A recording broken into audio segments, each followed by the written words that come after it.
Advocate विकास बराला जी, बहुत बहुत अभिनंदन। आप पहले दर्शक जुड़े हैं और आपके बाद में अब कतारबद्धता बढ़ती जा रही है। सुखदेव स्योरान जी, और इसके साथ साथ विक्रम शर्मा जी, आप सभी दर्शक जो मुझे अभी देख पा रहे हैं, मैं आप सबका आपके चलभाष यंत्र के स्क्रीन पर उपस्थित होकर के आपसे मैं अभी साक्षात्कार कर रहा हूं। बंधुओं, मैं आपका महंत सुकराईनाथ योगी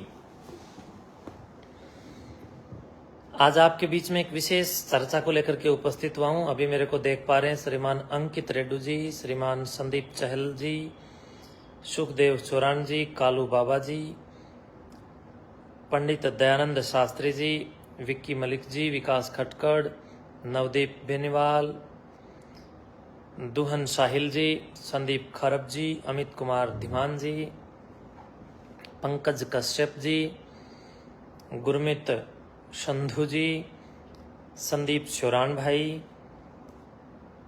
अनिल कुमार जी, अमित कुमार सहारण जी। प्रिय बंधुओं, आज आपको मैं बताना चाहूंगा कि अभी मैंने कुछ मेरे पास फोन कॉल आए और कुछ चर्चाएं हवाओं में उड़ रही थी, तो मुझे सुनने को मिला कि लोग एक रूमर फैला रहे हैं कहीं कि महंत जी तो भाग गए। बंधुओं, ऐसा कोई, मैं समझता हूं कि भागने जैसा काम मैंने नहीं किया। और भाग कहाँ गया, मैं बिल्कुल हरियाणा पुलिस की निगरानी में रहा हूं और हरियाणा पुलिस की निगरानी में मैं सुबह अपनी यात्रा पर निकला था। और इसके लिए आप देख सकते हैं कि पिछले 2 दिन से मैं मठ संस्थान कोथ में भी उपस्थित था, और आज सुबह लगभग 4 बजे से लेकर 4:15 के बीच में ही हम लोग शायद निकले हैं। मेरे को फिक्स समय लगभग यही लगता है। और जो लोग इल्जाम लगा रहे हैं, मैं उनसे कहना चाहूंगा कि आप लोगों ने जो गेट के सामने कोई बड़े से सीसीटीवी कैमरे लगा रखे हैं, एक बार उसमें पूरी आंखें खोल करके ढंग से सीसीटीवी का कोई समय देख लें, तब जाकर के आपको बाहर लोगों से कोई बात बोलनी चाहिए। तो इसलिए आप लोगों से भी मैं कहूंगा कि रूमर ना फैलाएं, कोई अफवाहें ना फैलाएं, क्योंकि अफवाहें समाज के लिए विनाशक होती हैं। अफवाहें जब चलती हैं तो वो कहीं ना कहीं किसी का भी कोई नुकसान कर सकती हैं। तो आपस में मत लड़िए। और रही बात, लोग कह रहे हैं कि फोन के द्वारा संपर्क करके मुझे बता रहे हैं कि कुछ लोग रूमर फैला रहे हैं कि फलां सामान मठ का खाली हो गया, ये वो सब झूठी बातें हैं। जब मठ में आप लोग प्रवेश करोगे तो मुझे अभी जो ग्रामवासी देख रहे हैं, एक बार आप अभी बेशक जाकर के देख सकते हैं। अभी भी अगर आप जाकर के देखेंगे तो मठ का जो मुख्य द्वार है, मुख्य द्वार के ऊपर एक कमरा है जो पुराने समय का है। उस कमरे में बिल्कुल पूरे बर्तन भरे हुए हैं, ठसाठस वो भरा हुआ है। इसके साथ साथ जो टीन शेड के नीचे जो 3 कमरे पुराने बने हुए थे, उस टीन शेड में बीच वाले कमरे के अंदर भी काफी बर्तन वगैरह हैं। और 1 नंबर जो कमरा है गेट की तरफ से, उस कमरे के अंदर अनाज का भंडार भरा हुआ है। अनाज की बड़ी बड़ी टंकियां भरी हुई हैं और बहुत सारे कट्टों के अंदर गेहूं उसके अंदर बड़ी मात्रा के अंदर भरी हुई है। तो इसलिए जरा याद रखिए, अन्न का भंडार पूरा है, लेकिन कुछ लोग गुमराह कर रहे हैं, उन लोगों से आप गुमराह ना हो। बर्तन भी वहां पर पूरे हैं, क्योंकि मैं एक गाड़ी में जब आया हूं तो आप देख सकते हैं मेरी गाड़ी के अंदर जो सुबह का जो समय है वो क्या रहा होगा, और गाड़ी में कितना सामान आ सकता है। 5-7 जोड़ी कपड़े थे और बाकी मेरे साथ में कुछ पुलिसकर्मी थे और कुछ, एक मेरा पायलट, एक मेरा ड्राइवर था, और इसके साथ साथ 1-2 और सेवा सहयोगी मित्र या सेवक साथ में थे। तो कृपया किसी भी प्रकार का रूमर ना फैलाएं। अफवाहें समाज का कभी भला नहीं करती हैं और अफवाहें समाज का बेड़ा गर्क कर देती हैं। इसलिए आप लोग जरा विचार कीजिए। और जो झूमर वाला जो भवन है, अष्टपहलू भवन, उसके ऊपर अगर आप लोग जाकर के देखेंगे तो वहां पर जो बड़ी बड़ी संदूखें जो रखी हैं, उन संदूकों के अंदर कितने ही कंबल और जितना भी सेवादारों के लिए जो वस्त्र आदि की जो व्यवस्था है वहां पर है। और ऊपर कितने रूम जो हैं वो किस प्रकार से डेकोरेट हैं। 2 रूम तो ऊपर बहुत अच्छे हैं, एक एसी रूम है आने जाने वालों के लिए, एक डेकोरेशन किया हुआ रूम है बिल्कुल जहां नीचे नवनाथों का दरबार बना रहे हैं उसके बिल्कुल ऊपर है। सामने वाली जो पीले रंग की जो एक कोठी है उसमें भी आप जाकर के देख सकते हैं कि जितना सामान उसमें था वो यूं का यूं है। हमें क्या करना है? दूसरी बात, हमने तो इस मठ के अंदर सामान भरने का प्रयास किया है, कोई घटिया काम करके अपने को अपनी इज्जत और अपने को समाज के सामने गिरावट की ओर नहीं चलना है। तो इसलिए हमने कोई भी किसी भी प्रकार का एक तिनके का भी वहां से कोई स्वार्थ सिद्धि नहीं। हाँ, मेरी जो पुस्तकें थी वो पुस्तकें जरूर मैंने अपनी गाड़ी में कुछ रखी हैं, काफ़ी पुस्तकें थी मेरी, और पुस्तकों को ही मैं मेरे साथ में मेरे पास हैं वो। और उसके बाद मैं आपको बता देना चाहता हूं कि अंदर आप जाकर के भंडार घर में देखेंगे तो बाहर जो भंडार है उसमें अलग से बर्तन है, और अंदर जो भंडार है उसमें अलग से बर्तन है। पूरी ड्रावर आदि को खोल करके आप देखेंगे तो वो बिल्कुल भरा हुआ है, और किसी भी प्रकार से जिधर कोई सामान ना रखा है उधर कैमरा करके लोगों को मूर्ख बनाने का काम कुछ लोगों ने किया है। जबकि मैं जनता जनार्दन, समझदार जनता जनार्दन से अपील करूंगा कि आप खुद एक बार आंकलन करें, झूठी अफवाहों पर ध्यान ना दें, क्योंकि कुछ लोगों का काम ही इतना है कि मुझे बदनाम कैसे किया जाए, तो वो बदनामी के लिए विकल्पात्मक और संकल्पात्मक कार्य कर रहे हैं, जो कि बिल्कुल नहीं होने चाहिए।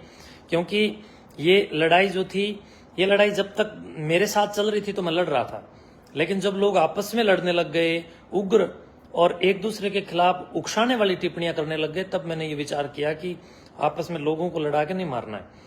तो जो लोग लड़ें और फिर मैं वहां गद्दी पर रहूं तो ये कोई अच्छा मामला नहीं है। तो नाथ संप्रदाय की बैठक हुई, ये सारी बातें वहां हुई। उसके बाद मैं आपको बता देना चाहता हूं कि हमें कदाचित इतना नहीं गिरना चाहिए कि किसी को गिराने में हम इतने गिर जाएं कि गिरने का स्तर ही माइनस में चला जाए। तो कहीं ना कहीं कुछ लोगों के द्वारा ये मिस्टेक हुई है, उन लोगों ने ये गलतियां की हैं, लेकिन मैं समझता हूं कि उनकी गलतियों का खामियाजा आम समाज क्यों भुगते और आम जनता क्यों लड़ करके मरे। तो इसलिए आम जनता को बचाने के लिए भी ये फैसला बहुत जरूरी था। दूसरी बात, आप जनता जनार्दन ने मुझे जो पिछली 5-7 साल में जितना लाड प्यार दिया है उसका ऋण मैं पूरा कभी चुकती नहीं कर सकता, लेकिन मैं प्रयास करूंगा कि जितना भी मेरे से बन पड़ेगा मैं आप जनता जनार्दन की सेवा में हमेशा जीवन भर रहूंगा।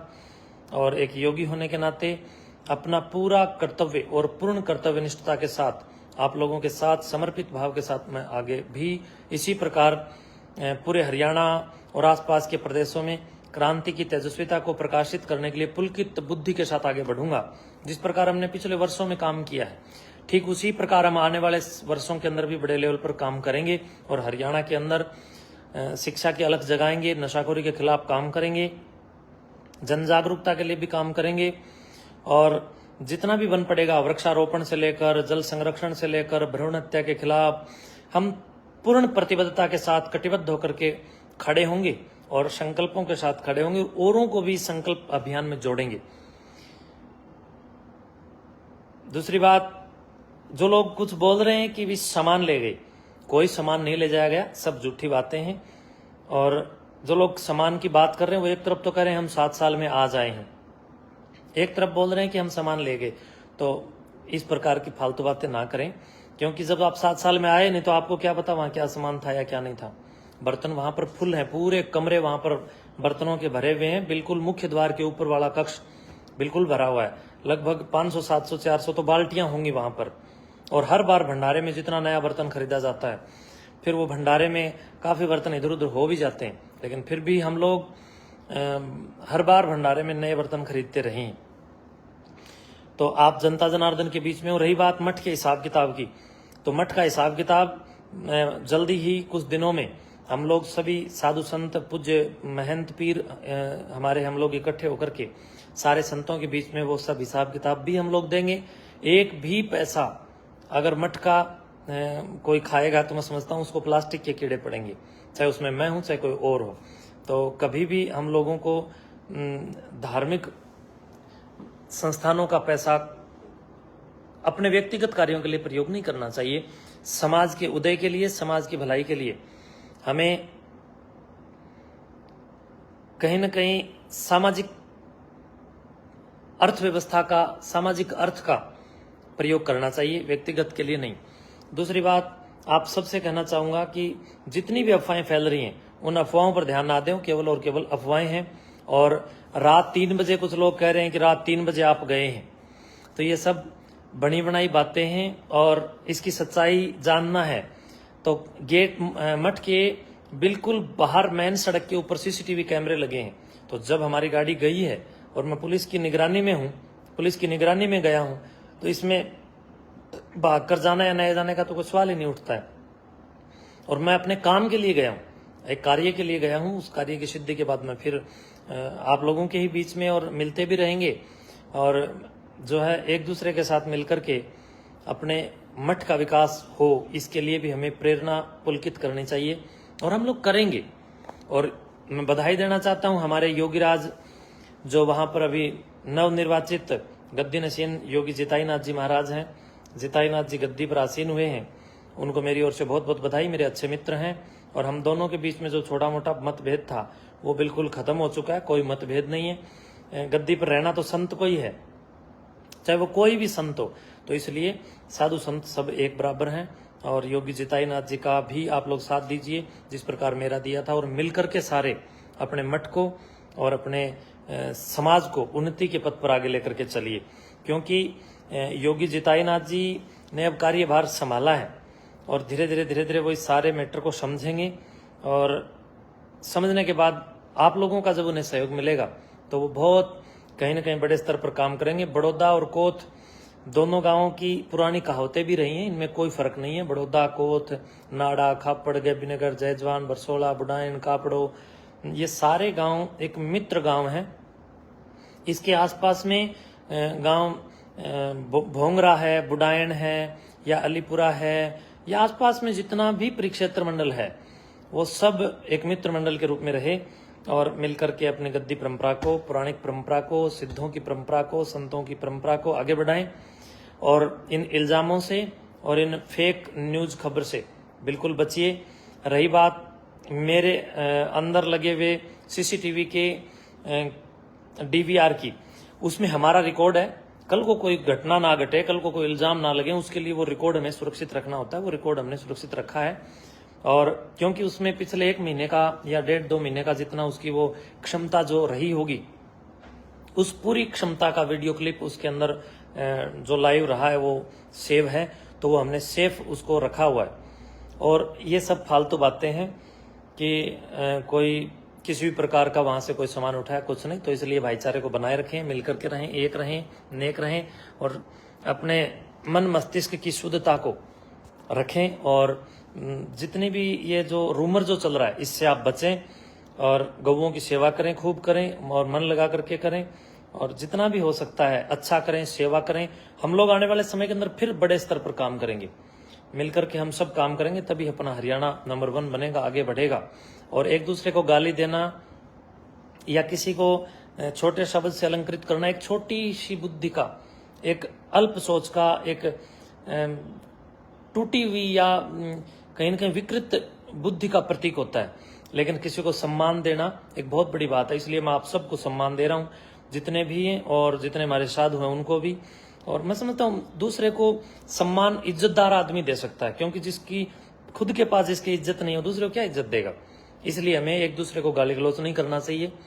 क्यों? क्योंकि अगर आप गाली दे रहे हो तो आपकी इज्जत भी शून्य है, तो आप दूसरे की इज्जत के साथ खिलवाड़ करने का प्रयास कर रहे हैं। इस प्रकार की भरसक प्रयासकता कहीं न कहीं रुग्णवादिता को स्पष्ट करती है, और समाज के अंदर एक बहुत ही निचले स्तर की सोच का उन्माद पैदा करती है। तो आपस में गाली गलौज देकर के एक दूसरे के जाने दुश्मन ना बने, बल्कि एक दूसरे के साथ अच्छा बोलें और अच्छा व्यवहार करें। और उसके बाद भी अगर कोई नहीं मानता है तो कानूनी परिक्षेत्र में आप जाएं, कानूनी प्रक्रिया हमारे पास है, तो कानूनी कार्रवाई उस पर की जाए। और इन्हीं शब्दों के साथ मैं अपनी वाणी को विराम देते हुए आप सबको बताना चाहूंगा कि मैं अपने कार्य से मठ से बाहर गया हुआ हूँ। हमारे मित्र, हमारे योगी जो अभी नवनिर्वाचित पीठ पर हुए हैं, तो मैं उनको एक बार पुनः बधाई भी देता हूं, और आप सबसे शांति की अपील करता हूं कि कृपया शांति बनाए रखें, एक दूसरे को भड़काएं मत। आपस में भड़काओगे तो आपस में नुकसान होगा। एक दूसरे के खिलाफ भड़काना बंद करो और एक दूसरे को गले लगाना शुरू करो, मिलकर के अपना भाईचारा बढ़ाओ, और जो भी आगे होगा वो भी अच्छा होगा। जो हुआ है वो भी अच्छा हुआ है, जो पीछे हुआ वो भी अच्छा हुआ। तो ये गीता का ही एक ज्ञान है। तो इसलिए मैं समझता हूं कि योगेश्वर श्री कृष्ण के इस महान चरित्र को भी हमें अपनाना चाहिए और गीता जैसे शास्त्रों का भी अध्ययन स्वाध्याय करना चाहिए। धन्यवाद।